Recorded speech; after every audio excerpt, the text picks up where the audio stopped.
Hey there, this is Patricia with you to share a layout that I created with some photos that are a little bit tricky to work with. They're busy and they're also not the best photos, especially the ones with me throwing the frisbee as my husband took the picture as he caught the frisbee. But here I'm going to use several stamps. I have everything linked on the blog, on the Alt New blog. And my idea for the layout is an 8.5 by 11 with the portrait photo at the top and then the two square photos at the bottom. I want to work in this adorable Say Cheese camera stamp. So I'm going to stamp this with a tone-on-tone effect onto the pale gray cardstock with some gray ink. I'm not changing the ink color. I'm going to stay with the same color ink and just use different layers of the stamp. Since I'm going with more of a vintage feel for this layout, I'm going to go with the wood grain for the camera cover. And each layer fits on top of each other, and it takes a little bit of practice. I know for me, being a newbie with layered stamps like this, and sorry for the headshot there, and that's the reason why, is you really kind of need to get over that stamp and make sure you get it stamped correctly. But the good thing is you can stamp it again and do it, and the more that you do it, the better you get at it. And so now I'm going to just fussy cut this out and put this to the side. Since I have a layout with 3 photos, I want to bring in smaller flowers. I don't want anything too big, so I think these smaller flowers will work fine. Now again, I'm a newbie to layered stamping, so I found the trick for me is to place that stamp. You could see it a little bit earlier ago. I place the stamp back onto, I'm going to do it right there, back onto the pattern, and then pick it up with my stamp block. And that helps me to make sure that I get it lined up right. And I still get it off just a little bit. You can see right there on that flower. But like I said, the more that you do it, the better it gets. And it's it's absolutely gorgeous. So anyway, I'm going to keep layering these. And I layered even the center piece. And it just makes the whole flower come alive. I just love the way that looks. So as you can see, I have all the inks listed on the Alt New blog, but I'm using a pink and a peachy color. So I'm kind of going with a nice soft vintage feel for this entire layout. So now I'm going to pull in these little bitty flowers. They're so cute, and even they have little layers to them. And at first I didn't understand why you needed the layers for those. And then I stamped it and I was like, oh my gosh, it really does make a difference to these flowers. So again, I'm just going to stamp a whole lot, and you'll see I even stamped a few extras, because like I said, I really am a newbie to the layered stamping, and I am a bit of a perfectionist. So I want it to be as nice as possible. So I make sure that I have several options so I can pick the better stamped image. And now I'm just going to keep on adding the layers to this little flower. Keep building on it. Even put in the little center dot in the middle of it. Now I'm going to move on to a leaf to stamp. And since my photos have so much green in it, I don't want my leaves to be green. And I've already have the gray camera, so I'm going to do the gray inks for this stamp. Now I'm only going to use the 2 layers of the stamps. I think this one has 3 layers, but I want the leaf to stay soft with not too much definition to it, but it has just enough detail and definition with the second layered stamp. Now I'm going to die cut all of these out with the matching dies, and now I have my die cuts ready for my layout. But before I do that, I want to go ahead and start working on the actual background of the layout. I want to do some direct stamping onto it using the UR stamp set. I love these swirls. I don't know exactly what you call them. This one looks almost like a leaf. The other one looks like a little cloud. I'm not sure of the correct wording for them, but I love these stamps, and I love the sentiments on these stamps. There's so many uses for them.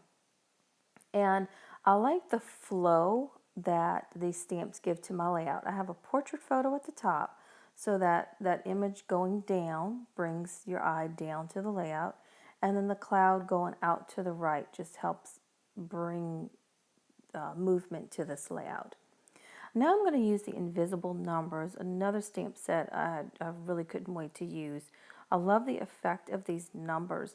Now I stamped June and I'm stamping the date 12, and I used the lightest color of gray ink.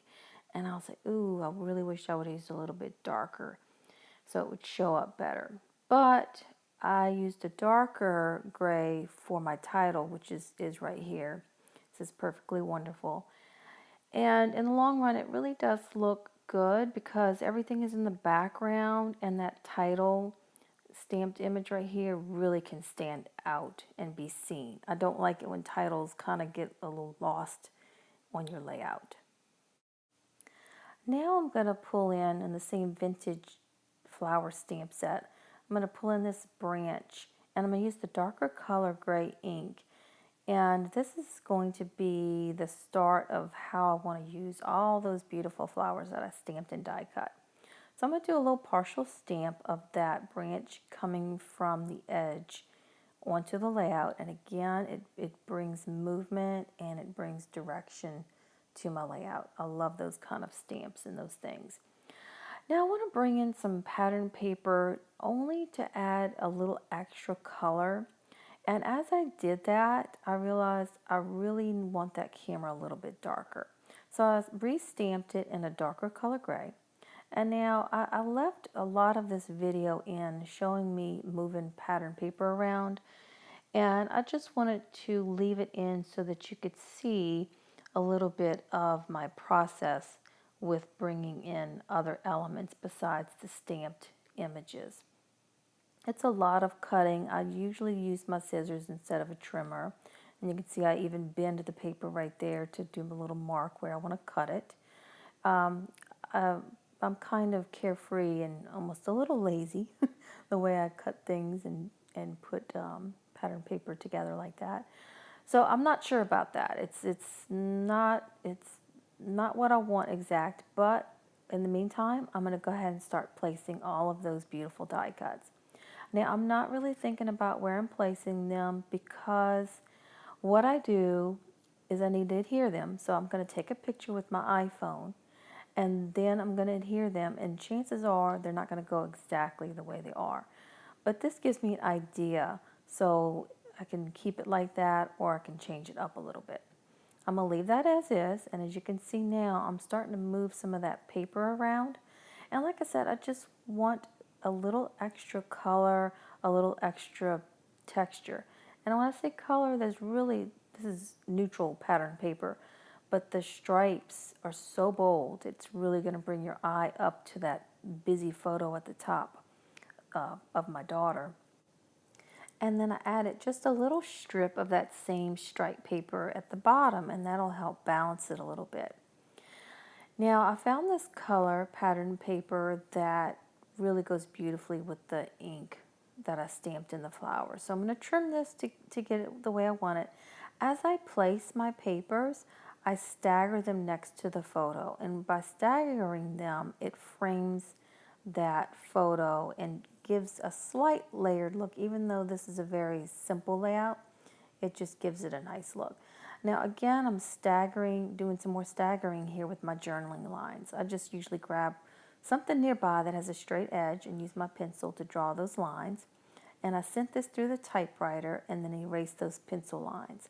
And as you can see, I have the lines coming in towards the main layout. Everything's coming towards the middle. So I wanted to create movement again with the journaling. I'm happy with everything, so I want to go ahead and adhere everything and get it into place. And even my flowers, I had to get my flowers off to do the journaling. And that's why I take a picture. I take a picture of things like that so that I can go back in with my glue and hopefully follow the picture that I took to get it. And you can see here that I'm going to start doing that. And as I did it, I ended up changing it. But I did refer back to my picture on my iPhone.